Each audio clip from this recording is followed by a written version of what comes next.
Betul, berbicara mengenai kasus yang saat ini menjerat Bahar Smith, selama 11 jam penceramah Bahar Smith diperiksa karena sebelumnya ada ceramah pada tanggal 11 Desember 2021 yang dianggap mengandung berita kebohongan. Ini kejadiannya di Kabupaten Bandung, Jawa Barat. Penjara berarti keadilan telah mati di negara kita. Demokrasi telah mati. Ya, jadi penceramah Bahar bin Smith ini memenuhi panggilan Polda Jawa Barat pemirsa untuk apa? Untuk diperiksa. Bahkan pemeriksaannya sepanjang 11 jam berkaitan dengan kasus dugaan ujaran kebencian. Ini Bahar bin Smith tiba di gedung Direktorat Reserse Kriminal Umum Polda Jawa Barat pada pukul 12 siang, bahkan hingga malam hari sejumlah jamaah masih berada di sana. Karena apa? Karena itu tadi diperiksa kurang lebih 11 jam, Bro. Betul, Bahar juga diduga dijerat dengan pasal 14 ayat 1 dan 2 Undang-Undang Nomor 1 tahun 1946. Sebenarnya rentetan yang diterima oleh Bahar bin Smith dalam bentuk teror ini beragam. Mulai dari ada 3 kepala anjing bangkainya, kemudian disertai juga 3 balok yang diletakkan di pesantren Bahar bin Smith yang berada di wilayah Bogor, Jawa Barat. Ya, ini dianggap sebagai bentuk teror ya. Ada kiriman 3 buah kepala anjing. Ini yang kemudian juga sempat diabadikan juga, direkam juga sebagai barang bukti begitu. Apa ini maksud dari pengiriman 3 buah kepala anjing? Ini bentuk teror atas apa? Itu yang dipertanyakan hingga saat ini. Tapi yang pasti update terbaru adalah saat ini Bahar bin Smith sudah ditetapkan sebagai tersangka dan diamankan oleh pihak kepolisian Polda Jawa Barat. Ada pernyataan yang nanti patut kami konfirmasi kepada kuasa hukum, karena dari kuasa hukum menganggap bahwa sepertinya kok kesannya ada semacam grand design dalam kasus Bahar Smith ini. Agar ini tidak menjadi spekulasi dan supaya jelas juga dipandang publik, kita harus mengkonfirmasi langsung nanti ya Maria. Iya, karena kemudian dugaannya jangan sampai memang ada dugaan-dugaan kemudian di mana ada masyarakat yang menganggap bahwa jangan sampai ini kemudian ada perpecahan antara ulama maupun pihak aparat TNI maupun Polri. Betul, karena waktu itu ada Danrem 016 Surya Kencana Bogor yang juga mendatangi pondok pesantren Bahar bin Smith. Sempat terjadi percakapan antar keduanya. Nah, ini yang kemudian pertanyaan besar dari masyarakat ya. Oh iya, Bhinneka Tunggal Ika harga mati. Bhinneka Tunggal Ika harga mati. Pancasila harga mati. UUD 45 harga mati.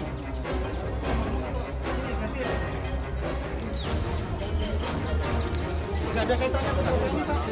Udah, itu ngapain Pak Boy balik? Ngapain Pak Boy balik? Kalau mau tenang biasa-biasa aja. Menjadikan syarat saya harus datang ke Polda Jawa Barat.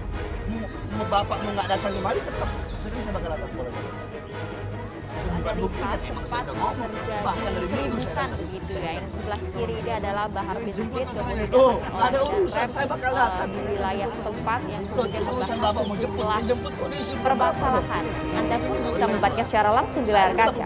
Dan Rem meminta Bahar bin Smith untuk menyerahkan diri ke Polda Jawa Barat untuk mengikuti proses hukum yang berlaku. Padahal Bahar Smith juga di sana menyatakan, saya siap, tanpa harus disuruh juga saya akan datang langsung ke kantor polisi. Ini sempat ramai juga jadi perbincangan warganet dan viral di media sosial. Iya, warganet kemudian menganggap ini sebagai bentuk intimidasi, tapi Bahar bin Smith mengatakan tidak takut akan apapun yang namanya intimidasi dari pihak siapapun.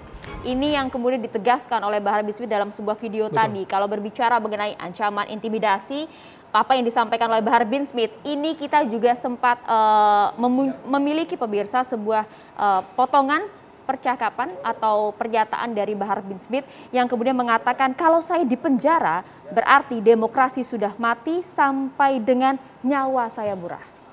Nah, ini kita dengarkan bersama dulu. Terus saya ingin menyampaikan, andaikan jikalau nanti saya ditahan, jikalau nanti saya tidak keluar dari ruangan atau saya di penjara, maka sedikit saya sampaikan bahwasanya berarti ini adalah bentuk bahwasanya keadilan dan demokrasi sudah mati di negara kesatuan Republik Indonesia yang kita cintai. Sebab kenapa? Saya dilaporkan secepat kilat. Sedangkan masih banyak para penista-penista Allah, penista-penista agama dilaporkan, tapi tidak diproses sama sekali. Jadi ingin saya sampaikan, jikalau nanti, andaikan, jikalau saya masuk, diperiksa, saya tidak keluar lagi, berarti saya telah ditahan, berarti saya telah dipenjara, maka wahai rakyat, wahai bangsa, wahai Indonesiaku, wahai rakyatku, wahai bangsaku, khususnya umat Islam, para ulama, para habaib, para kiai, bukalah mata kalian. Bahwasanya teruslah berjuang untuk menyampaikan kebenaran, untuk menyampaikan keadilan. Jangan pernah tunduk kepada kezaliman dari manapun datangnya kezaliman itu. Bagi saya, demi Islam, demi bangsa, demi rakyat, demi Indonesia, demi agama, demi akidah, jangankan di penjara, nyawa, jiwa saya murah. Pertanyaannya, apakah proses hukum yang saat ini dijalani oleh Bahar bin Smith sudah sesuai dengan prosedur, istilahnya equality before the law, semua sama di mata hukum, atau sebaliknya, ada tebang pilih terhadap nama penceramah Bahar bin Smith? Jangan sampai salah tangkap di masyarakat di bawah, kita harus tegaskan mengenai hal ini, kita bahas juga pada malam hari ini, Andro. Kita akan mengundang narasumber secara berimbang, kami nanti juga akan melibatkan kuasa hukum dari Bahar bin Smith. Assalamualaikum Habib Zain Assegaf, selamat malam Habib Zain. Assalamualaikum Beb. Boleh sekalian cek mic juga kita. Dan juga Mas Islah Bahrawi, Direktur Eksekutif Jaringan Moderat Indonesia. Assalamualaikum, selamat malam Mas Islah. Assalamualaikum Mas Islah. Dan juga sudah hadir di sini ada Babe Haikal Hasan, Ketua Majelis Keluarga Indonesia. Assalamualaikum Babe, selamat malam. Waalaikumsalam warahmatullahi wabarakatuh. Ya, dan kita juga masih menunggu kedatangan dari Egy Sujana, Ketua Umum Tim Pembela Ulama dan Aktivis yang saat ini informasinya sedang dalam perjalanan. Jadi kita akan tunggu. Tapi yang sudah hadir juga tersambung bersama kami melalui sambungan Zoom ini ada Pak Ihwan Tuan Kota, pengacara dari Bahar bin Smith. Kita sapa terlebih dahulu Bapak. Assalamualaikum, selamat malam Pak Ihwan. Waalaikumsalam warahmatullahi wabarakatuh. Ya, Pak Ihwan, mungkin langsung saja ya, ini pertanyaan besar publik, bagian mana atau part mana yang kemudian menjadikan seorang Bahar bin Smith ini dijadikan sebagai tersangka dalam kasus dugaan yang sempat dinyatakan oleh pihak kepolisian? Ya, terima kasih sebelumnya diberikan kesempatan. Kami melihat bahwa memang ada proses yang berjalan ini diindikasikan penegakan hukum kita tidak equal ya, artinya tidak berimbang. Kami pada saat mendampingi Habib Bahar bin Smith, pada saat beliau diperiksa sebagai saksi, kemudian dilanjutkan dengan proses penandatanganan pemberitahuan sebagai tersangka, dan pada saat itu juga langsung dikeluarkan surat penangkapan. Padahal pada saat itu kami hadir sebagai saksi. Dan di ruangan tersebut juga diberikan langsung surat penangkapan kepada beliau untuk ditandatangani. Nah, dengan proses yang begitu cepat, kami menganggap bahwa ada ketidakadilan di sini. Ada penegakan hukum yang dilewati begitu loh. Harusnya dalam proses ini diberikan kesempatan dulu ya, dalam konteks karena kami juga mendapat informasi ada panitia yang pada saat acara dilaksanakan belum diperiksa pada saat itu. Jadi ketidakadilan sebenarnya di bagian mana Pak Ihwan? Jangan sampai kemudian di sini abu-abu. Ya, kami melihat bahwa ada penista-penista agama lain ya yang sudah dilaporkan, contoh tidak jauh saudara Denny Siregar ya, dalam proses di Tasikmalaya dilaporkan karena menghina santri. Sudah 1 tahun proses ini tidak berjalan gitu, dan ini juga sama ditangani oleh Polda Jawa Barat. Bang Ihwan, gitu loh. Kami ingin tahu alasan langsung ditahan oleh pihak kepolisian apa? Apakah karena khawatir melarikan diri atau ada alasan lain? Ya, secara subjektif kan begitu, akan melarikan diri, akan menghilangkan barang bukti, akan mengulangi perbuatan tersebut lagi lah. Kalau dilihat dari konteks itu, Habib Bahar ini panggilan pertama loh ini.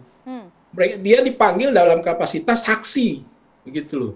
Kapasitas saksi dan panggilan pertama. Dan Habib Bahar komitmen, kooperatif, taat hukum. Beliau datang menghadiri panggilan tersebut, begitu loh. Artinya kalau beliau tidak kooperatif selama ini, misalnya panggilan 2 kali dia tidak datang, nah, bisa disampaikan bahwa akan dikhawatirkan melarikan diri. Bahkan mungkin kan tadi sudah ditayangkan berita bahwa sebelum tanggal 3 itu ada rangkaian teror ya, rangkaian teror yang terjadi. Pondok pesantren beliau dilempar dengan kepala anjing ya, bungkusan dalam kepala anjing, kemudian ada danrem yang datang yang Bang Ihwan, juga. Bang Ihwan, kami ingin tahu Bang mengenai substansi ceramah yang dipersoalkan oleh pelapor di Marga Asih Kabupaten Bandung. Apakah benar sudah ada kabar bohong yang memang tidak sesuai fakta itu masuk dalam kandungan ceramahnya? Yang jelas pada saat pemeriksaan kedua beliau akan dinaikkan statusnya sebagai tersangka pemeriksaan berita acaranya, Habib merasa sudah kelelahan. Jadi substansi permasalahannya sebetulnya kami juga belum memahami secara matang. Karena pada saat pemeriksaan yang dilakukan awal, itu dalam pemeriksaan dia sebagai saksi, belum pada pemeriksaan dia sebagai tersangka. Begitu loh. Dan yang kami sampaikan, kalau informasi yang kami dapat pada pertanyaan-pertanyaan penyidik saat itu, adalah di Marga Asih, di bagian di mana ada disampaikan oleh penyidik, ada ceramah beliau yang mengurai tentang KM 50 ya. 6 suhada FPI gugur pada saat itu, dibantai. Dan itulah yang menjadi entry point dari ceramah beliau. Nah, kami juga belum begitu mendalami apa maksud materinya masuk ke sana. Yang jelas apa yang dilakukan Habib adalah menyampaikan fakta. Memang ada pembantaian terhadap 6 laskar. Bahkan Komnas HAM sudah menyampaikan, sudah merilis bahwa ada pelanggaran HAM di sana. Walaupun bukan HAM berat ya, tapi sudah ada pelanggarannya, sudah ada korbannya. Dan proses sekarang juga kita saksikan sendiri di Pengadilan Negeri Jakarta Selatan, sudah ada oknum polisi yang dalam proses ini disidangkan. Walaupun kami menganggap persidangan tersebut adalah persidangan yang dagelan lah ya, yang nggak pas gitu loh. Karena tidak melibatkan saksi-saksi yang kompeten juga dalam persidangan tersebut. Oke, Pak Iwan, kalau memang substansi awalnya masih abu-abu dianggap oleh Anda sebagai pengacara, tapi pasal yang dijerat oleh terhadap ya betul, Habib pasal 14, 15, Undang-Undang Nomor 1 Tahun 1946 tentang menyebar berita bohong ya, yang menimbulkan keonaran. Oke. Itu pasal yang diterapkan juga terhadap Habib Rizik, begitu loh. Itu total ancaman hukumannya berapa? 10 tahun. Total Baik, ancaman. jadi dari kuasa hukum dengan ancaman hukuman 10 tahun ini, apakah akan banding atau mengikuti proses hukum? Seperti apa ini, Bang Iwan? Oh tidak, kalau dalam proses banding kita tidak diberi, dalam proses penyidikan sekarang ini kita kan memang tidak diberi ruang ya. Pada saat BAP juga fungsi kita hanya menjamin klien kita dalam konteks memberikan keterangan secara bebas, tidak boleh ada tekanan, intimidasi atau kekerasan. Kalau proses nantinya sampai bergulir ke pengadilan perkara ini ya, nanti di sana kami akan all out untuk membela kepentingan klien kami begitu. Oke, kami juga butuh informasi juga karena ini yang juga menjadi pembahasan tadi yang juga sempat kami tampilkan. Ada berupa bentuk dugaannya adalah teror, pengiriman 3 buah kepala anjing ke pondok pesantren Bahar bin Smith gitu. Ada tindakan hukum yang akan dilakukan oleh pihak Bahar bin Smith? Sudah. Jadi pasca itu diketahui pada jam 3 pagi pelemparan itu, jam 11 malam kami melaporkan peristiwa itu dan sudah kita laporkan secara tertulis di Polsek Kemang ya, di Polsek Kemang, dan sudah ada olah TKP pagi harinya oleh pihak Polres Cibinong waktu itu. Bang Iwan, kami ingin tahu karena ada pernyataan Anda sebelumnya yang menyebar di media massa bahwa kesannya rentetan sampai dengan proses penahanan ini adalah grand design yang memang menyasar Bahar bin Smith. Sesaat lagi Bang Iwan dijawab, kita harus jeda dulu hanya di Catatan Demokrasi pemirsa.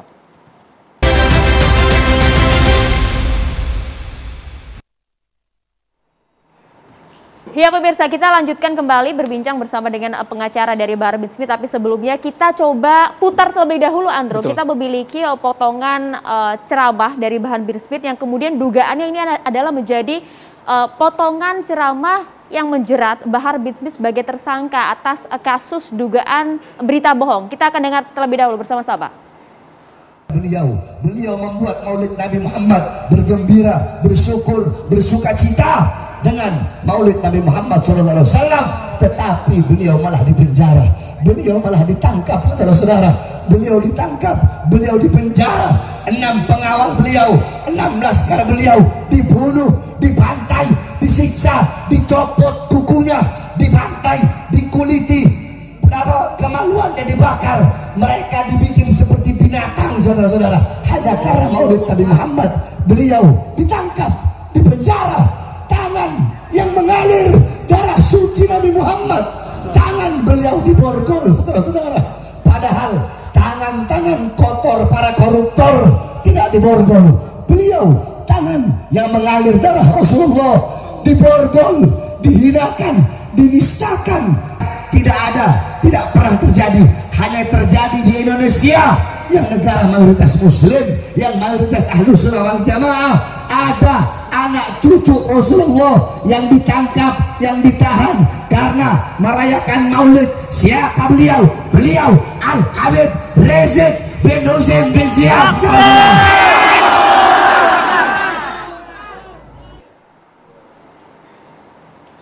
Oke, langsung saja. Kepada Kalau Bang begitu Iwan kita ini. coba akan Ini tanya. harus dipertegas juga, Klarifikasi Maria. langsung. Apakah benar ini yang disangkakan kepada Bahar bin Smith yang dianggap menyebarkan berita bohong? Ya, itu di antara video yang disetel oleh penyidik terhadap klien kami pada saat itu. Ditanyakan beberapa hal berkaitan dengan hal-hal tersebut, pernyataannya ya, begitu. Berarti di menit 11.18 hingga 12.58, respon Anda pada saat dijelaskan bagaimana, Pak Iwan? Jadi disampaikan oleh klien kami bahwa apa yang disampaikan itu beliau menyatakan bahwa fakta ya, fakta yang ada, yang sudah saya sampaikan tadi, bahwa ada rilis dari Komnas HAM, bahwa kemudian ada proses yang berjalan, bahwa peristiwa KM50 adalah fakta, begitu loh yang disampaikan oleh beliau. Baik, Bang Iwan, pertanyaan kami tadi sebelumnya mengenai dugaan tudingan Anda bahwa ini adalah grand design mulai dari rentetan, kepala anjing, hingga penahanan ini. Apakah ada satu keterkaitan atau seperti apa, Bang Iwan? Ini datanya harus valid, ini tidak boleh main-main, Pak Iwan. Ya, jadi begini, apa yang rangkaian yang terjadi terhadap Habib Bahar bin Smith, jelas memang ada rangkaiannya. Kami tidak hanya menduga, bahwa menduga apa yang terjadi saat ini adalah bagian dari pembungkaman terhadap Habib Bahar bin Smith, karena beliau mengkritik vokal terhadap peristiwa yang perlu kita tarik akar masalahnya adalah pernyataan saudara Dudung tentang bahwa kita berdoa dengan bahasa Indonesia karena Tuhan bukan orang Arab. Kita tarik dari awal peristiwa itu mungkin ya yang menjadi landasan kenapa kemudian Habib Bahar bin Smith menyuarakan bahwa ada dugaan penistaan agama yang dilakukan oleh saudara Dudung dalam hal ini. Sehingga permasalahan ini jadi bergulir ya. Dan kami sampaikan bahwa kami menduga juga memang ada sponsor ya, ada sponsor pembungkaman. Baik dari permasalahan Habib Rizik Syihab, dari permasalahan KM50, ada permasalahan kemudian proses persidangan Haji Munarman saat Maksudnya ini. siapa, Bang Iwan? Yang jadi sponsor siapa ini? Ini tudingan cukup keras juga dari Anda. Ini kami menduga bahwa semua rangkaian ini dari bagian membungkam kritik terhadap pemerintah. Karena selama ini orang-orang yang diproses ya, kita melihat bahwa itu hanya dari pihak oposisi. Mengarah ke siapa tujuan? Mengarah ke siapa sponsor ini? Kami melihat, menduga bahwa permasalahan ini memang ada hal-hal yang kita dengan nyata. Karena selama ini proses yang dijalani saat ini memang terlalu cepat dan tidak rasional begitu loh. Dalam waktu 17 hari dari proses pelaporan atau dari proses SPDP mungkin kita lihat bahwa permasalahan ini baru dimulai pada Selasa minggu lalu. Dan sampai kemarin Habib Bahar kemudian harus dipenjarakan begitu dengan proses yang begitu kilat, begitu cepat. Namun kan polisi sudah mengatakan sudah ada 2 alat bukti dan juga keterangan para saksi yang menjadi dasarnya. Ya, silakan, itu kan persepsi polisi ya dalam konteks memang meyakini bahwa ada tindak pidana, memang minimal ada 2 alat bukti yang harus itu. Justru kami mempertanyakan 2 alat bukti tersebut ya sebagai kuasa hukum dari klien kami. Oke, baik. Terima kasih Pak Iwan Tuan Kota atas informasinya. Kita akan bergeser terlebih dahulu kalau begitu ke Mas Isla. Kalau tadi disebut bahkan ada sponsor, Anda juga menduga bahwa ada grand design untuk menggiring seorang Bahar bin Smith menuju ke sel besi ini. Terima kasih Mbak Maria, Mas Andrew. Kalau saya melihatnya begini ya, dugaan-dugaan yang dilontarkan itu sebenarnya jangan dilempar di sini. Kalau cuma menduga, siapapun boleh menduga. Yang saya pikirkan kalau kita lihat berita, 3 berita tadi di awal itu. Yang satu adalah Pondok Pesantren As-Sunnah yang di NTB. Ya, yang di NTB itu kan mencaci maki orang, mengatakan mohon maaf, tai anjing terhadap makam leluhur, lalu ada reaksi komunal dari masyarakat. Yang dilakukan oleh Bahar bin Smith itu juga merupakan caci maki. Ini sebenarnya 2 tafsir yang berbeda. Pondok Pesantren As-Sunnah di NTB itu punya pemahaman anti habaib. Tapi di sisi lain ada habaib yang juga menggunakan postulat caci maki dalam melakukan ceramahnya. Pertanyaannya sekarang, di mana fungsi agama? Akan dibawa kemana agama ini di masa depan? Kalau kemudian narasi-narasi caci maki, kekerasan, menyerang orang lain secara personal, dan juga melakukan falasi dan sebagainya dalam narasi-narasi agama, lalu apa fungsi agama? Akan dibawa kemana umat Mas Islah, sebentar. Tadi caci maki ini apakah Potongannya masuk bagaimana? dalam perkara potongan video tersebut atau caci maki yang berbeda? Karena yang diperkarakan video di Marga Asih Kabupaten Bandung itu. Yang bukan. Begini, ini saya luruskan sebenarnya. Salah satu kesalahan terbesar dari polisi adalah baru kali ini dia ditangkap. Seharusnya ketika Bahar bin Smith memberikan ancaman kepada ulama dan habaib lain, ketika dianggap mengkhianati Habib Rizik, itu seharusnya sudah ditangkap. Tapi kita harap fokus dulu kepada konteks Ya, kali artinya ini, begini, Mas Islah. kalau kemudian keterlambatan itu terjadi, Bahar bin Smith akhirnya keleleran kemana-mana dengan narasi yang sama dan caci maki yang sama, hingga akhirnya dia membuat kebohongan itu tadi, membakar kemaluan, mencabut kukunya. Ini jelas tidak ada Versi dalam kuasa fakta hukum itu persidangan. fakta, bukan kebohongan versi kuasa hukum tadi, Mas Islah. Tidak ada. Dari mana dia mendapatkan itu? Secara pelanggaran HAM tidak berat, ya menurut Komnas HAM. Tapi fakta-fakta mencabut kuku, membakar kemaluan tidak pernah ada terungkap di dalam fakta-fakta persidangan. Di dalam fakta-fakta penyelidikan maupun penyidikan tidak ada itu. Nah, kalau kemudian polisi mentersangkakan beliau ini dalam konteks itu, ya, tapi ini semua adalah keterlambatan pihak kepolisian karena dia terlalu memberikan waktu untuk menyuarakan caci maki dan kekerasan itu di mana-mana. Lalu persoalannya adalah umat kita ini, umat Islam kita ini tidak semuanya menjadi orang cerdas yang menggunakan nalar. Kalau bicara soal habaib, jangan kalahkan orang Madura, sampai ayamnya pun kita cium kalau konsep habaib. Tapi soal moral adalah persoalan yang lain lagi. Nah, saya lebih mementingkan adalah Islam hari ini dan Islam masa depan. Sejarah kita sudah terlalu banyak menanggung beban terhadap caci maki dan kekerasan dalam sejarah Islam. Kita hari ini melihat masa lalu melihat kita hari ini. Mau dibawa kemana umat Islam ini? Kalau kemudian terjebak dalam caci maki dan kekerasan, lalu kemudian terjebak lagi ke dalam pragmatisme politik dan kepentingan-kepentingan sepihak. Kalau begitu harus ditanggapi dulu Mbak Haikal. Gini. Silakan Mbak Bang Islah, bagaimana cara membuktikan bahwa ucapan Habib Bahar bin Smith itu bohong? Tidak ada cabut kuku, tidak ada maaf yang tadi bakar. Bagaimana cara membuktikannya bahwa Habib Bahar itu bohong? Cara pembuktiannya gimana? Yang mesti kita pertanyakan itu adalah kepada Bahar. Persidangan belum selesai, fakta-fakta itu tidak terungkap di pengadilan, lalu dia dari mana mendapatkan itu? Oke. Itu yang pertanyaan yang harus diberikan. Jadi gini, jangan ke saya. Barusan Bang Islah kan mengatakan itu menebarkan kabar bohong. Nah, kalau saya sih setuju banget ini dibawa ke pengadilan, lalu dibuktikan Habib Bahar bohong apa tidak, dengan cara bagaimana tuh, kan mayatnya udah dikubur, gimana tuh mestinya?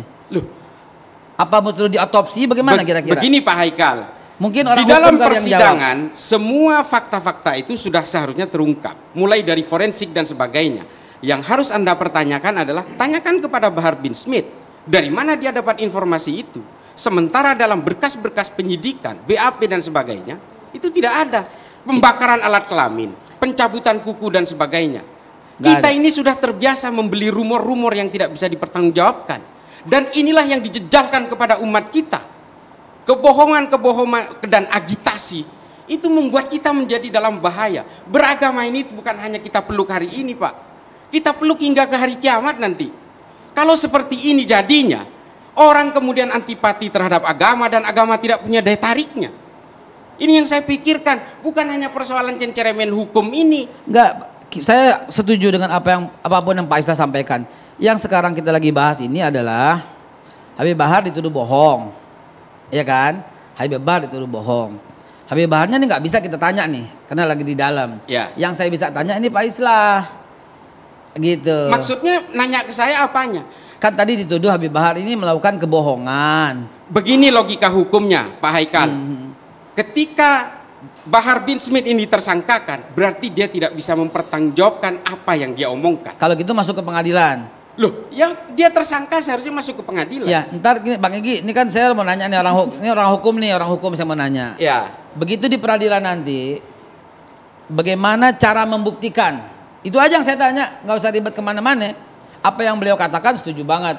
Agama harus menjadi daya tarik yang khusus, jangan ada caci maki lagi. Jangan ada lagi caci maki. Setuju, cakep. Nah sekarang yang saya tanya ini bukan itu. Itu kita sepakat. Yang kita mau nanya nih, Habib Bahar itu bohong. Bagaimana cara membuktikan? Oh ternyata Habib Bahar bohong. Oh ternyata Habib Bahar nggak bohong. Orangnya udah meninggal dan udah dikubur. Gimana ceritanya, Bang Egy? Hostnya ente apa ini susah juga. Baik, Nah, kita silakan, tunggu. Bang Egy, langsung Kita saja, kasih Bang waktu Egy. yang agak panjang Bang Egy untuk Kalau gitu, menjelaskan bagaimana pembuktiannya. Apakah ini bohong atau sesuai dengan fakta? Sesaat lagi Bang Tahan Egy. dulu, Kita Bang harus Egy. jeda dulu hanya di catatan demokrasi pemirsa.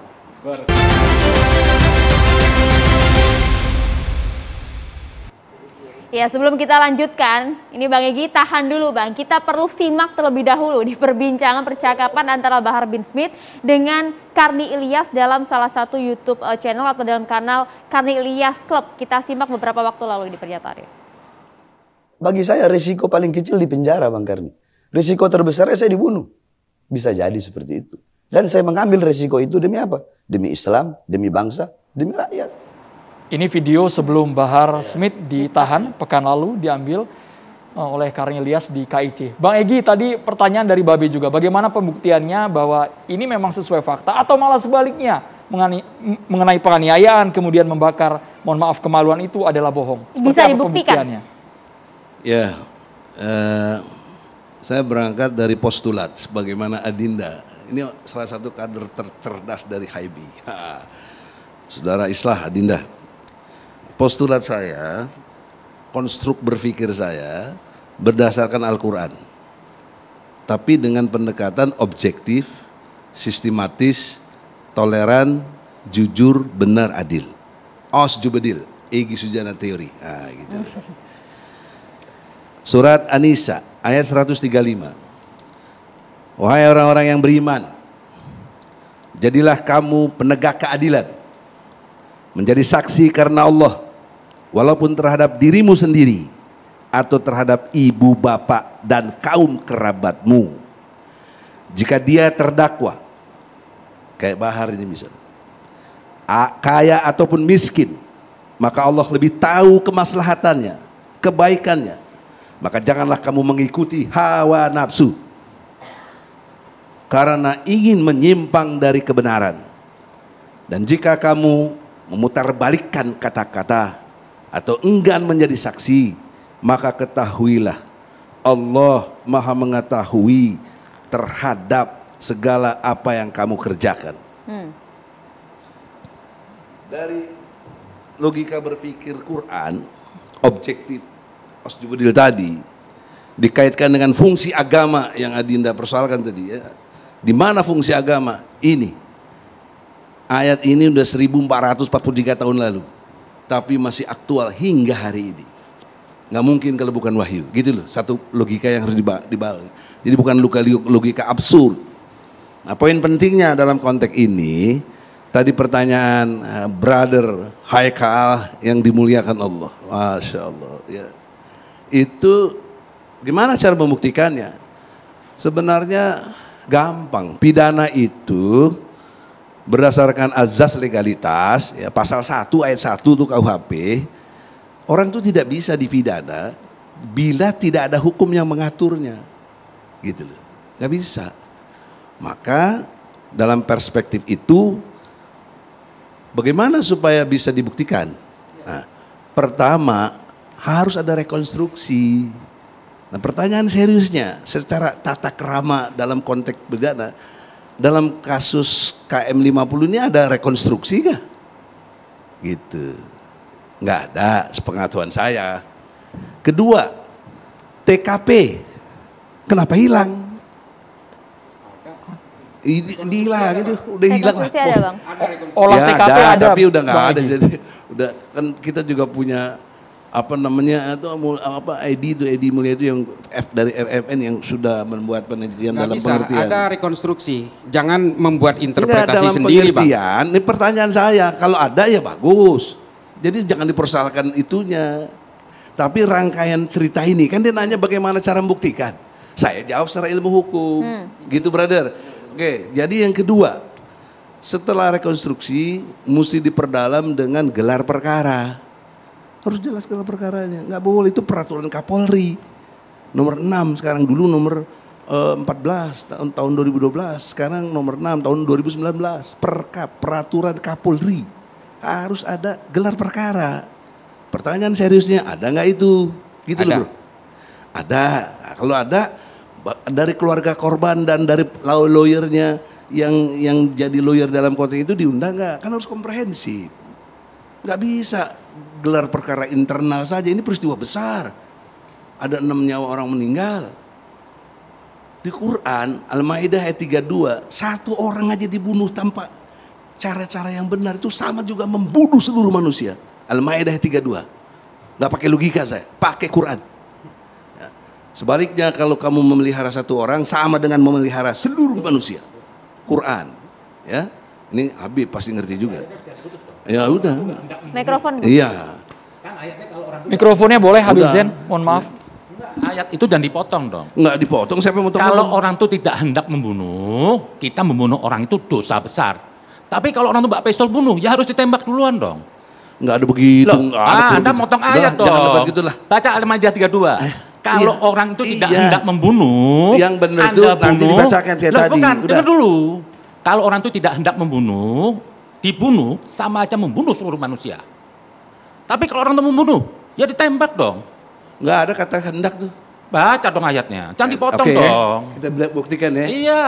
Bentar. Kalau orang itu tidak hendak membunuh, Oke, kalau saya keliru, saya ralat. iya. Tapi kalau ente yang keliru, Saya ralat ralat. juga. Itu Iya, namanya tapi iya. toleran. Jangan soalan. Iyalah. Oke, Nah, kita itu- relax.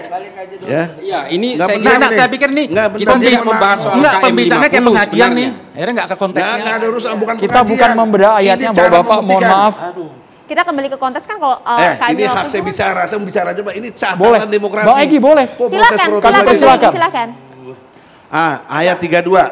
Oleh karena itu, kami tetapkan satu hukum bagi Bani Israel bahwa barang siapa membunuh seseorang, nggak ada hendak. Loh, iya, barang siapa terus apa? Ya oke, barang siapa yang membunuh seseorang bukan karena orang itu membunuh, bukan karena Bukan membunuh.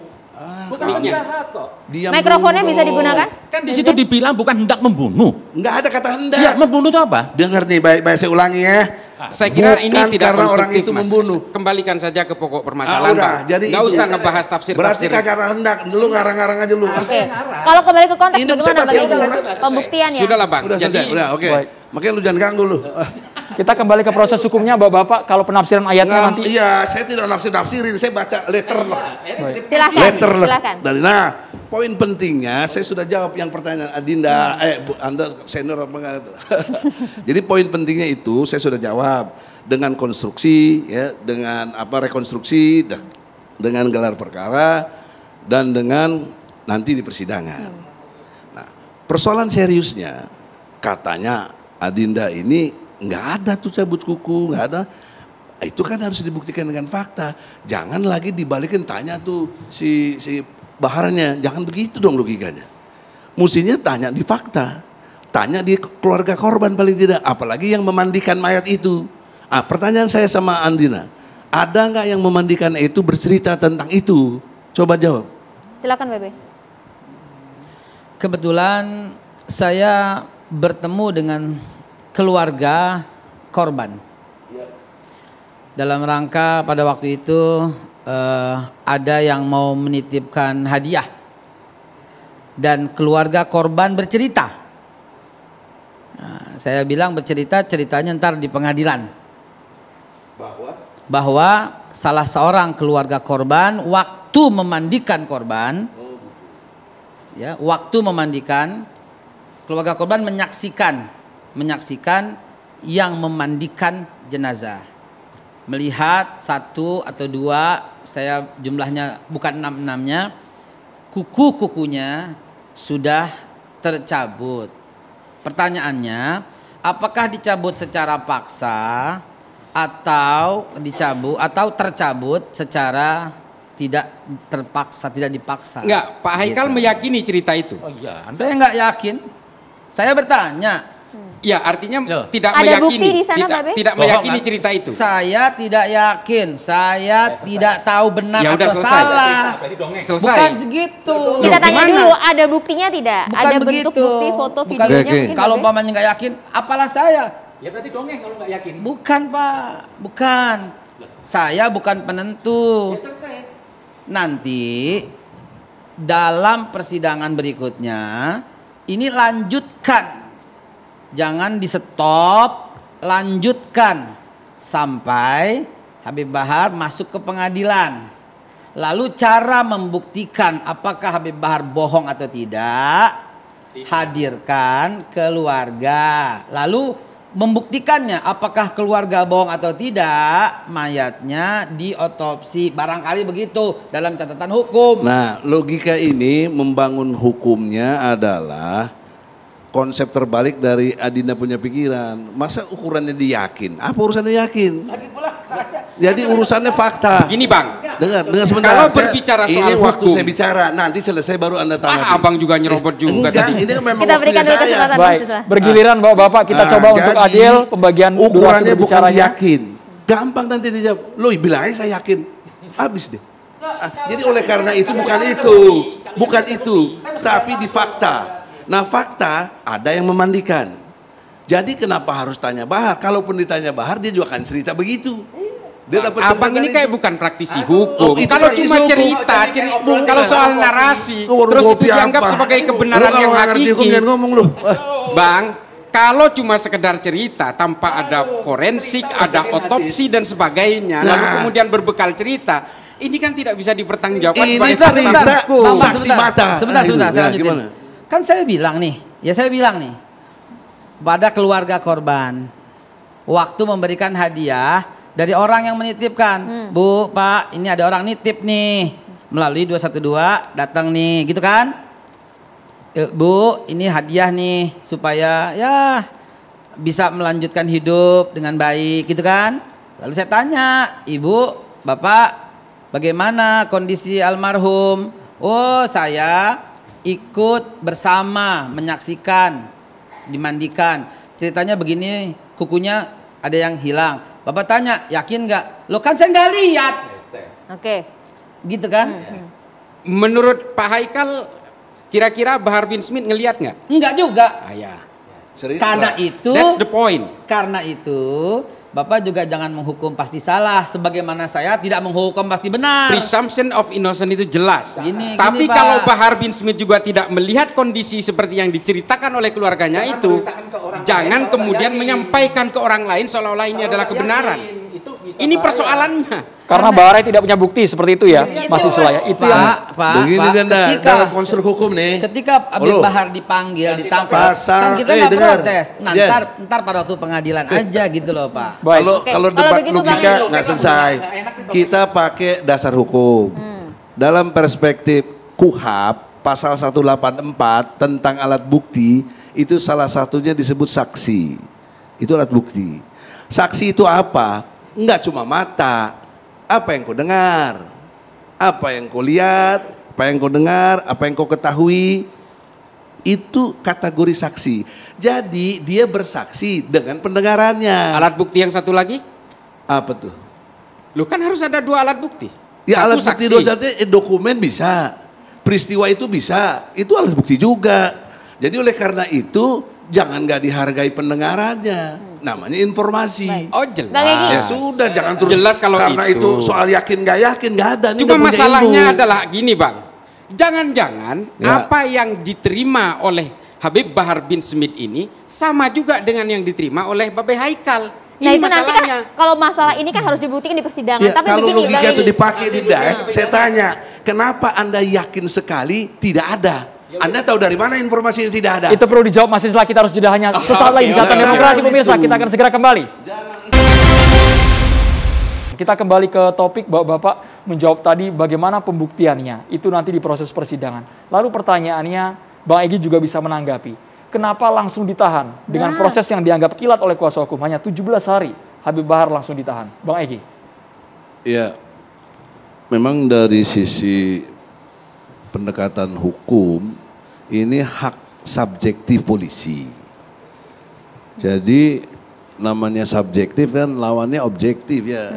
Kita nggak bisa persoalkan itu karena itu subjektif polisi ya begitu. Biasanya alasan melarikan diri kalau tidak menghilangkan barang bukti. Ya sudah, undang-undang memberikan kewenangan polisi itu hak subjektif. Nah saya sebagai lawyer dibebani untuk objektif. Nah, misalnya tadi kaitan dengan Adinda Islah, mana ada cabut kuku dan sebagainya. Ada, ini videonya ada tadi. Itu alat bukti juga. Harusnya dengan adanya alat bukti ini nggak ada tuduhan hoak, nggak ada tuduhan menyebarkan informasi bohong. Cuma mau nggak ini? Coba TV One tayangkan dong video-video yang ada coba. Gitu. Kalau mengenai hal itu kan nanti kita di persidangan beda hal. Oke. Tapi itu maksudnya sudah menjawab pertanyaan ada apa tidak ada.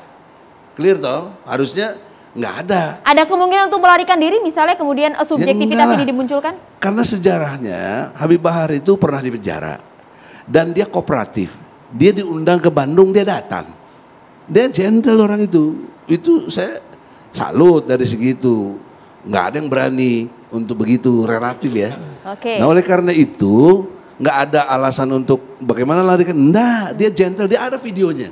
Bahwa saya sebagai warga negara Indonesia yang baik berani menghadapi proses hukum ya Pak. Subjektif itu tadi. Kalau begitu kita berikan kesempatan dulu Habib Zain. Ya kan saya udah bilang hak subjektif ini mau gimana? Kita berikan dulu kesempatan. Itu, brother. Oke, saya nggak mau masuk masalah hukum ini, udah capek lah. Jadi biar nanti pengadilan lah yang lebih tahu. Cuma saya ingin berbicara satu. Saya ingin memperkenalkan diri lah. Saya ini bergerak di sini melawan kelompok-kelompok radikal nih yang dikomando oleh gerombolan Bahar dan Rizik. Itu bukan orang baru. Semenjak berdiri EPI itu saya sudah ngelawan. Boleh tanyakan sama orang. Saya diancam sana kemari. Jadi yang dibacaan ayat tadi oleh Pak Egi itu yang tentang tegakkan keadilan, sekalipun saya ini juga Habib, saya nggak akan benarkan Habib. Itu saya yang punya sikap. Saya diteror macam-macam. Bagi saya itu Rizik itu bukan Islami dan dia menghina Nabi. Kita kembali ke konteks boleh? Entar dulu, saya mau bicara konteksnya. Nanti kembali ke konteks itu. Jadi gerakan ini gerakan bukan Islami. Lah diturunkan oleh Bahar ini. Dia kan sering mengklaim-klaim atas nama Habib. Jadi Bahar ini dan Rizik tidak bisa dilepaskan dari etnisnya. Kalau bukan Habib, nggak ada yang ikut. Lah Habib ini dijadiin jargon oleh orang-orang yang badut politik yang ambil kekuasaan, memanfaatkan. Jadi jangan dilepaskan Bahar ini dengan Habib. Kalau ketua EPI itu bukan dipimpin oleh Rizik Syihab, tidak ada orang yang ngikutin dan tidak ada Habib yang mendukung. Ini munafik. Lah, gerakan Bahar ini sudah gerakan bukan Islam. Dia pesanan di gerakan ini.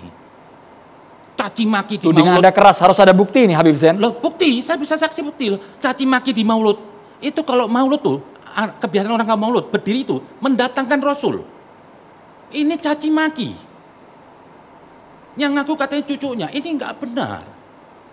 Terus dia ini merasa apa? Hanya Tuhan yang pilih dia. Orang lain ini enggak ada yang punya tahu agama. NU tuh enggak tahu. Muhammadiyah nggak tahu, Habib Lutfi nggak tahu, Quraisy nggak tahu. Dia petantang-petantang seperti dia, saya mau jihad. Waktu dia melawan Pak Dudung, saya ulama bukan dia aja. Dia mengatakan, ya orang yang tidak bisa menangkap ucapan Pak Dudung, itu bagi saya, kalau orang akalnya pendek, ya kebencian. Jelas sekali yo, dia mengatakan, saya berdoa pakai bahasa Indonesia, Tuhan saya bukan Arab. Kenapa? Ini negatif kok. Justru yang menolak apa? Menganggap Tuhan itu Arab. Seperti Tuhan tidak tuli, apa saya dimarahin?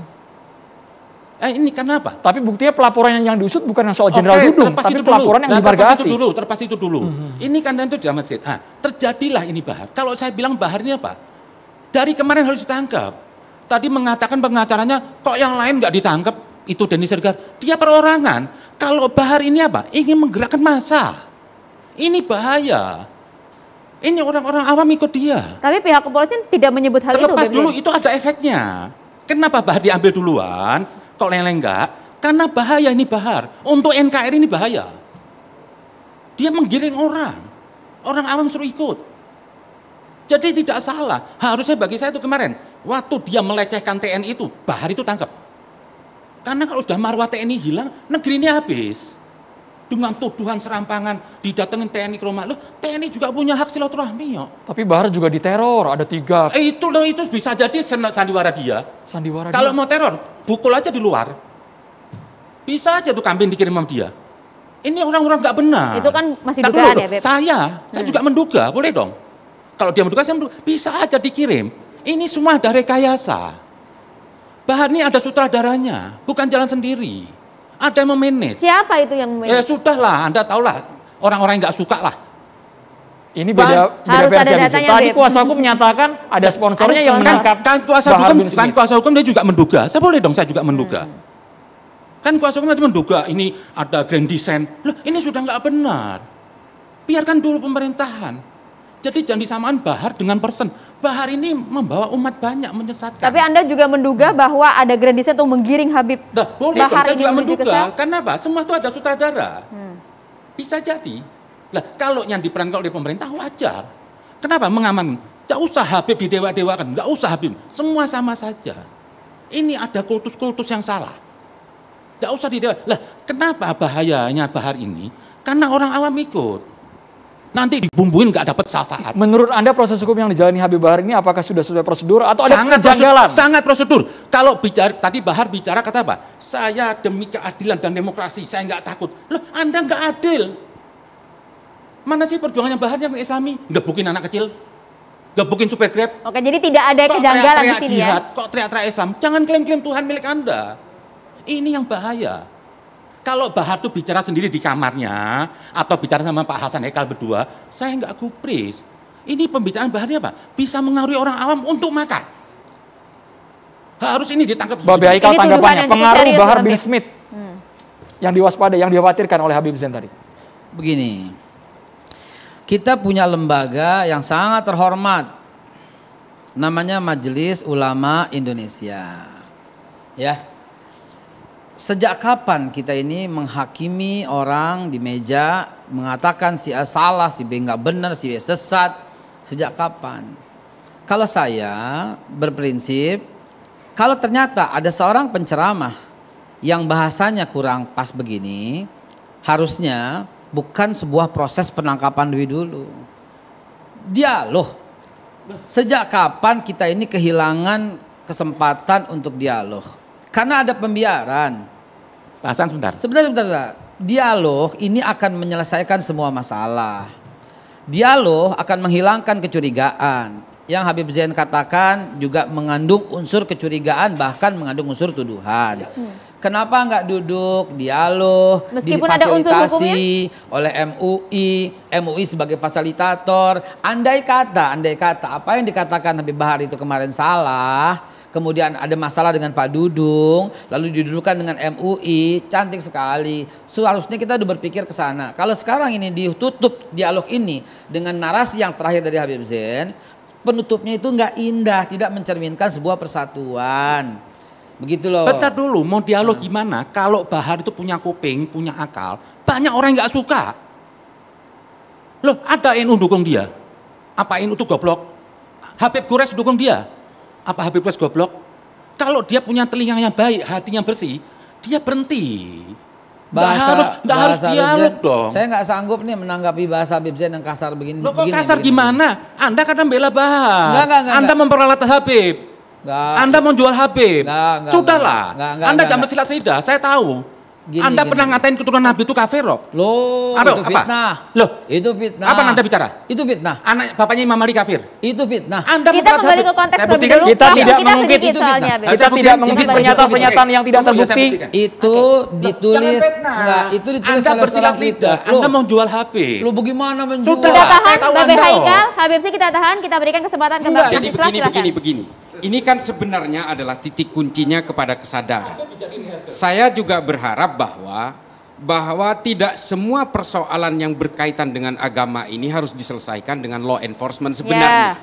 Tapi law enforcement bagaimanapun itu adalah salah satu instrumen untuk membangun kesadaran-kesadaran kognitif dari setiap penceramah maupun kepada umat. Kalau kemudian ini juga tidak menyadarkan, saya kira tindakan polisi untuk menangkap juga tidak ada salahnya. Kan di situ persoalannya. Bahar bin Smith ini pernah ditangkap dan dipenjara. Lalu sekarang dipenjara lagi. Titik kesadarannya di mana diharapkannya? Satu hal adalah saya terus terang figur-figur seperti Bahar bin Smith ini adalah figur favorit untuk tahun-tahun politik ke depan.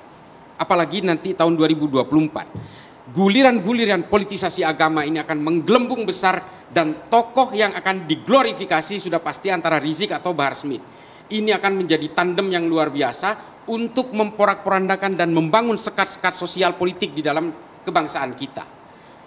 Apakah kemudian law enforcement ini menjadi suatu penyelesaian yang baku untuk menghindari agitasi-agitasi politik? Saya sangat setuju kalau kemudian nanti polisi akan melakukan restoratif justice misalnya. Saya lebih setuju untuk melakukan itu. Untuk apa? Supaya guliran-guliran caci maki kebencian ini berbasis agama ini tidak terjadi. Kalau berbicara atas nama agama, Abdurrahman bin Muljam yang memenggal leher Sayyidina Ali itu sampai dibakar hidup-hidup tetap tidak mengakui kesalahannya. Sampai dia mati tidak mau mengakui kesalahannya karena dia menganggap ini membela agama. Ini literaturnya komplit soal ini. Nah, kalau kita ingin mengharap kesadaran dari Bahar bin Smith dengan dipenjara, saya kira juga tidak akan menyelesaikan permasalahan. Tapi kenapa mahasiswa mengaitkan dengan politik? Kesannya kayak ini dipolitisasi kasusnya mahasiswa. Jangan sampai ini jadi pecah belah di bawah, hati-hati. Sepanjang sejarah, kekerasan dan caci maki atau kebencian dalam agama itu ketika bersentuhan dengan politik. Karena apa? Karena setiap kejahatan yang menggunakan narasi agama itu akan selalu terlihat terhormat. Kita lihat sesama agama Islam membunuh Sayyidina Utsman, membunuh Sayyidina Ali, membunuh Sayyidina Husain, membunuh Sayyidina Hasan, dan pembunuhan-pembunuhan sesama orang Islam, perang Jamal, perang Siffin, perang Gurrah, perang Zab. Ini semua apa? Ketika bersentuhan dengan politik. Dengan politik membuat orang seperti orang mabuk. Dengan politik orang kemudian membuat jadi gila dan keluar dari postulat agama. Ini yang harus dibangun. Jadi intinya Anda melihat Bahar ditangkap supaya ada efek jerah, tidak lagi figur seperti Bahar. Seharusnya narasi-narasi kebencian seperti yang dilakukan oleh Bahar dan Rizik Syihab ini seharusnya itu timbul dari kesadaran mereka. Bahwa kalau agama ini dibangun dengan cara begitu, pada akhirnya orang tidak tertarik kepada agama, bos. Begini ya, begini. Sekali lagi. Singkat, Abe. Sekali lagi. Sampai kapan kita begini? Itu pertanyaan saya, ya. Sampai kapan kita begini? Sepantasnya nggak ada komporin, ya. Sepantasnya mulai ke depan ini, ya, lakukanlah semua dialog. Kalau itu dirasa salah, panggil, dialogin, ajak ngobrol, dan mohon jadikanlah MUI, Majelis Ulama Indonesia, sebagai pionir, sebagai fasilitator. Kalau ternyata awalnya dari ucapan Pak Dudung yang dianggap salah, ngobrol baik-baik di Majelis Ulama Indonesia, pasti nggak akan ada kejadian kayak begini. Oke, kalau begitu kita minta respon dulu, Gitu Bang loh. Egy Sujana. Jadi, apakah memang damai, semua hal ini tenang, harus tertib ke digiring depan. menuju ke Ahlus meja Sunnah hijau? wal Jamaah. Babe, kita berikan kesempatan untuk Bang Egy. Ya, Silakan. terima kasih. Kalau berpikir kita yang sudah saya ucapkan secara osjubedil, betul-betul objektif ya, itu harus dilihat dalam konteks fungsi agama. Saya memahaminya dari surat Al-Baqarah ayat 216, amanu, hajaru, jahadu. Ini tiga kesatuan yang nggak bisa pisah. Keimanan itu harus dibuktikan dalam bentuk perubahan nilai menjadi hijrah. Hijrah nggak bakal tercapai kalau tidak ditopang oleh suasana jihad. Konstruk jihad itu ada dalam ajaran Islam. Sementara kalau diikutin dataran berpikir Habib Kribo ini ya nggak ada jihad-jihad lah, damai-damai aja dan lain sebagainya. Kedamaian kan juga jihad, Bang. Jihad. Menciptakan kedamaian itu adalah bagian dari jihad. Ahli filsafat ngerti. Saya hormat teman-teman. Bagaimana kok muncul kata damai kalau belum perang? Loh, ini saya sedang jihad ini. Perang dulu baru damai. Jihad tuh nggak harus pedang dong. Kapan Aduh. damai itu? Kok nggak level lah? Loh, Anda juga nggak level. Jangan sok-sok Anda merasa Islam. Nggak ada. Bergiliran Bapak, bergiliran. Kita ini bicara nih diam, kita ngomong. Baik, Bang Egy, mau boleh ngerti singkat? etika kok. Jadi oleh karena itu kita mau pakai konstruk damai tapi nggak pernah perang, ya nggak mungkin. Mesti perang dulu. Itulah konstruk jihad. Maksudnya perang pakai senjata? Ya nggak ada urusan, itu diam aja lah. Oleh karena itu konteks tadi amanu hajaru jahadu itu satu paket yang nggak bisa pisah. Itu kalau bicara fungsi agama. Nah sekarang kalian menentang itu saya ngerti dengan segala hal-hal yang berkait dengan itu untuk lebih menjaga Indonesia ini. Setuju saya. Nggak itu. Tapi juga kalau dia bilang suruh hentikan, mau kita hentikan. Juga jangan ganggu kita dong istilahnya. Atau umat yang betul-betul mau berbuat dengan kebaikan umatnya itu. Selalu dipojokkan. Kan bilang dia memisahkan antara kelompok dengan perorangan seperti Ade Armando, si Denny Siregar. Narasi dipojokkan bukan begitu dong. Hukum itu pasal 27 ayat 1 berkesamaan. Loh, siapa dalam yang pemerintahan memojokkan, gitu. loh? Mereka sudah dilaporkan Loh, berapa? Tidak dipidana. Tidak salah. Tidak diproses. Lo tidak salah kok harus diproses. Udah dilaporkan begini. Laporan kalau tidak salah apa diproses? Loh, saya tanya. Ini konstruknya kalau pertanyaan dari Haikal dijawab belum apa-apa sudah tersangka. Belum dialog, belum segala macam lah, ada proses dan lain sebagainya. Pemanggilan pertama. Nah, ini sudah dilaporkan. Loh, tidak salah. Bertahun-tahun tidak diproses. Emang tidak salah kok diproses. Nah, egaliter hukumnya di mana? Bukan. Diskriminatifnya Kok terjadi. diskriminasi? Kalau salah diproses, kalau nggak salah masa diproses? Kau ngerti hukum nggak? Loh, apa setiap laporan harus diproses? Saya mau tanya. Nah, kalau bicara hukum harus. Karena itulah Biarpun pelayanan. nggak salah. Kau tahu Loh, fungsi biarpun polisi. nggak salah. Fungsi polisi dengan triberartanya apa? Satu apa? Nggak tahu, lu nggak punya ilmunya kau. Jangan belagu. Begini. Tolong dijaga polisi itu diksi-diksinya, mengayomi, Bapak-bapak. melayani rakyat. Gini, please. Nggak boleh kau. Secara nggak ngerti beretika hukum itu. Bapak-bapak, mohon maaf masih Jadi oleh singkat karena saja. itu saya ini reaksi karena belagunya ini orang ini gitu loh. Iya dong. Kalau saya ngomong kan Mohon kita tebak-tebakan di terus. sini berdialog dengan Nanti waktu kau ngomong diksi-diksinya aku mohon diam. dijaga, Bang. Ya memang santai. Karena kau yang bikin nggak santai. Ya sudah kalau santai lu jangan ngomong, diam. 1 menit lagi Ya, Bang Egy. bentar, oleh Waktunya karena 1 menit itu- lagi Bang Egy sebelum kita closing. Ya dalam perspektif hukum ini solusi ya. Kalau tawaran Ya, saya solusi. silakan, ini yang mendamaikan berdasarkan semuanya. ajaran Islam, Baik. bro. Saya sayang dengan teman-teman saya polisi. Saya sayang juga dengan Habib Bahar. Saya kenal semuanya itu. Ya, maka konstruknya itu harus jujur dalam perspektif Islam. Islam mengajarkan ada kisos, ada pembunuhan, mesti dibunuh lagi.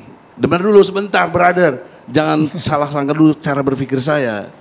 Nah, ada kisos tidak boleh jalan atau tidak perlu dijalankan kalau ada pemaafan dari keluarga, jika ada. Nah, persoalannya mau nggak dialog untuk itu?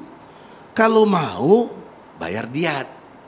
Ini abang menggiring seolah-olah kita ini menggunakan hukum Islam. Bukan menggunakan hukum Ini Islam. kita menggunakan KUHP, undang-undang Itu tadi IT, secara hukum undang-undang juga, terorisme. Saya kira Jangan begitu, brother. Enggak, jangan ini menggiring. hukum positif, dasar negara kita ini Tuhan, pasal 29 ayat 1. UUD 45. Saya justru lebih Tuhan sepakat. yang dimaksud adalah Allah. Allah itu punya hukum, namanya hukum Islam. Saya Jadi ini ini berlaku secara hukum positif. Saya Kenapa ini enggak? kalau lihat Islamnya Pak Egy ini horor, serem.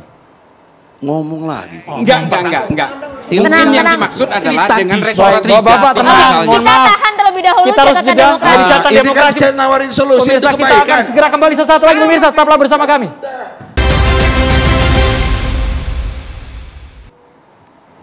Saat ini kami sudah kehadiran Kiai Haji Sumarno Safei. Silakan Pak Kiai Assalamualaikum Pak Kiai. ceramahnya. Assalamualaikum warahmatullahi wabarakatuh. Alhamdulillah wassalatu wassalamu ala Rasulillah Sayyidina wa nabiyina wa maulana Muhammad ibn Abdillah wa ala alihi washabi wa man tabi'ahu huda ila yaumil qiyamah amma ba'd. Para pemirsa yang budiman dan sama dimuliakan Allah Subhanahu wa taala. Alhamdulillah kita sekarang dalam keadaan sehat walafiat dimasuk tahun 2022. Memang tahun ini adalah yang diawali dengan aneka ragam peristiwa. Inilah kado yang paling hebat di tahun 2022. Mudah-mudahan peristiwa itu akan jadi pembelajaran yang besar buat kita. Baru-baru ini kita dengar ada peristiwa hukum yang terjadi yang menyangkut seorang pendakwah yang kemudian dengan cara tiba-tiba secepat kilat langsung ditetapkan jadi tersangka.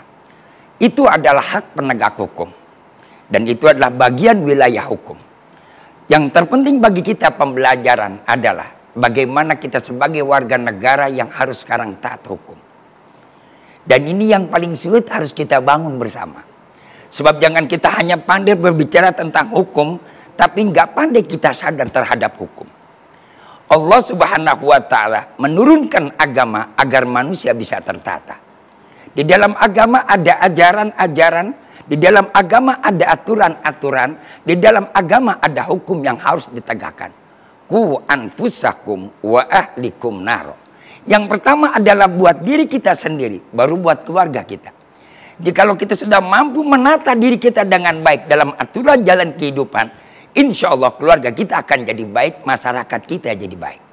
Kalau kita menyikapi dan melihat dari kasus yang terjadi saat ini, kalau boleh saya ambil ada 3 hal yang perlu kita ambil. Pelajaran buat kita. Inilah buah karya daripada kebuntuan komunikasi. Kebuntuan komunikasi, kebuntuan dialog di antara kita anak bangsa. Maka terjadi hal-hal yang semacam ini. Ini prihatin dan memalukan. Nggak pantas harus terjadi seperti ini di tengah-tengah kita. Kenapa bisa terjadi begini?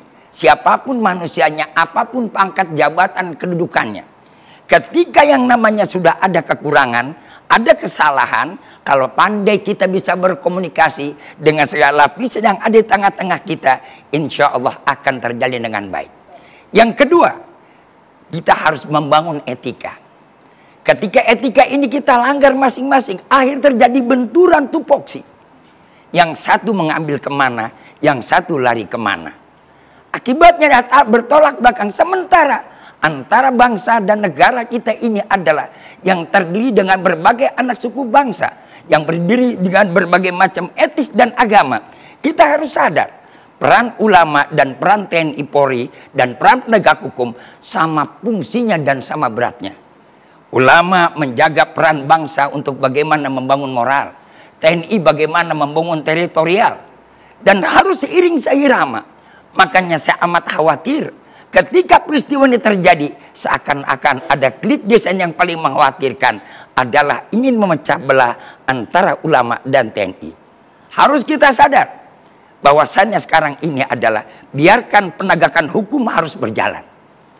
Biarkan pengadilan yang memutuskan. Tidak boleh ada intervensi pada pihak manapun. Karena kita berikan kuasa, negara kita adalah negara hukum. Nanti bagaimana hukum yang menentukan? Mari kita terima dengan lapang dada dan tangan terbuka. Yang salah adalah salah, yang benar adalah benar. Tapi kebenaran manusia masih ada jalan terakhir di hadapan Allah. Al-haq min rabbik fala takunanna minal mumtarin. Yang benar itu adalah dari Tuhan kamu. Fala takunanna minal mumtarin, maka jangan sekali-kali kamu ragu terhadap apa yang Allah berikan kepada kita. Insya Allah mudah-mudahan Allah berikan taufik dan hidayah, ridho dan inayah. Peristiwa hari ini kepada kita jadikan pelajaran buat hari esok. Dan tahun 2022 insya Allah bangsa Indonesia bisa bangkit dan jauh lebih baik bisa menjawab segala apa yang terjadi dalam kehidupan kita. Usikum wa nafsi bitaqallah faqad fazal muttaqun wa billahi taufiq wal hidayah sumaridho wal inayah. Assalamualaikum warahmatullahi wabarakatuh. Waalaikumsalam warahmatullahi wabarakatuh. Terima kasih banyak ya Haji Sumarno Safei, Bang Egy Sujana, Babe Haikal Hasan sudah hadir di Catatan Demokrasi. Terima kasih juga Mas Islan dan juga Habib Sin tadi juga sudah bergabung bersama kami. Ada Ikhwan Tuan Kota pengacara dari Bahar bin Smith. Terima kasih. Saya Maria Asgaf pamit undur diri. Dan saya Andromeda Mercury. Terima kasih. Selamat malam. Sampai jumpa.